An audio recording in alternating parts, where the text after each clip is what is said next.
Il y a une vingtaine d'années, c'était les city trips qui avaient le vent en poupe au niveau du tourisme. Aujourd'hui, les visiteurs sont plus à la recherche de quiétude afin de se distancer de la frénésie du reste de l'année.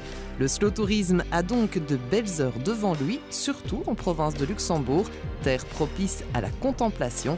Décidément, la province de Luxembourg est une terre de cœur et de découverte. Le slow tourisme, c'est une manière d'aborder une région en se déplaçant au gré, je dirais, de la marche ou du vélo, mais de manière lente, pas de voiture, pas de moyens mécanisés. Ça, c'est le slow tourisme. Et la province de Luxembourg est particulièrement adaptée à ce genre de choses. D'abord, nous avons un cadre exceptionnel. Plus de 50% est recouvert par des forêts. Le reste, c'est des prairies, c'est des champs.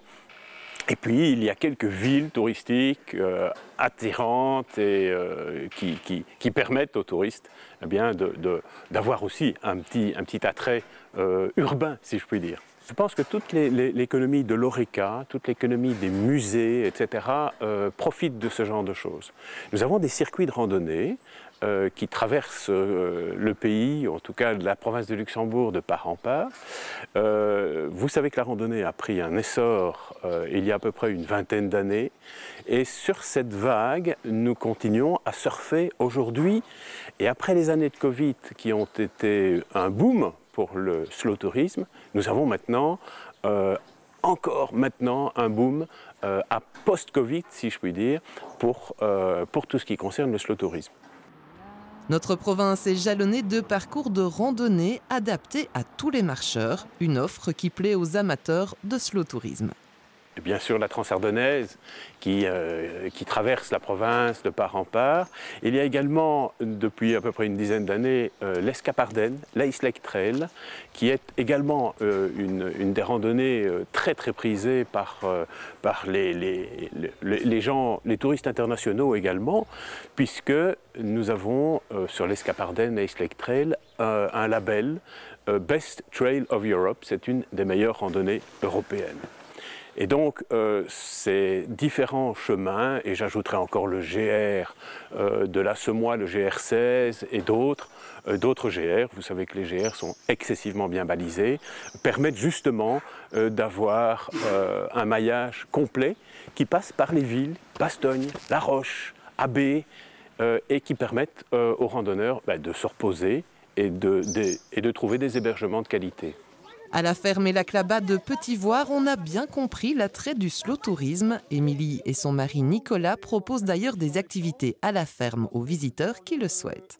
On propose des visites en famille et donc on va faire le tour de toute la ferme avec les familles. Bien souvent, il y a des enfants avec.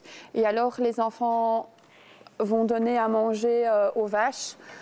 Donc avec un petit pot, ils vont donner la nourriture, on va redonner le foin, on va aller chercher les œufs dans le poulailler mobile. Donc on a un poulailler mobile de 240 poules et donc il y a au moins 210 œufs à ramasser, donc ça c'est super gai.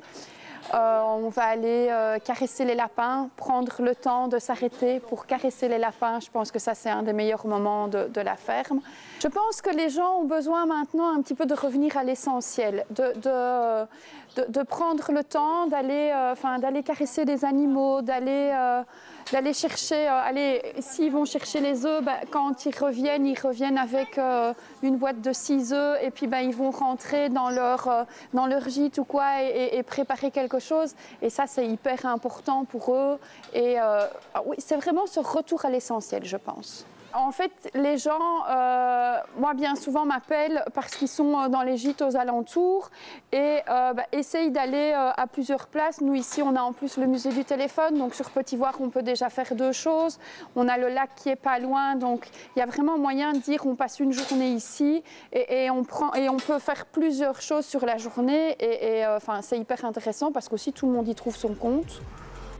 Prendre le temps de la découverte, flâner en forêt à la recherche du plus beau paysage, des activités idéales pour notre province qui est composée à moitié de bois, une façon de valoriser le territoire tout en le respectant. Encore un bel exemple de tourisme responsable.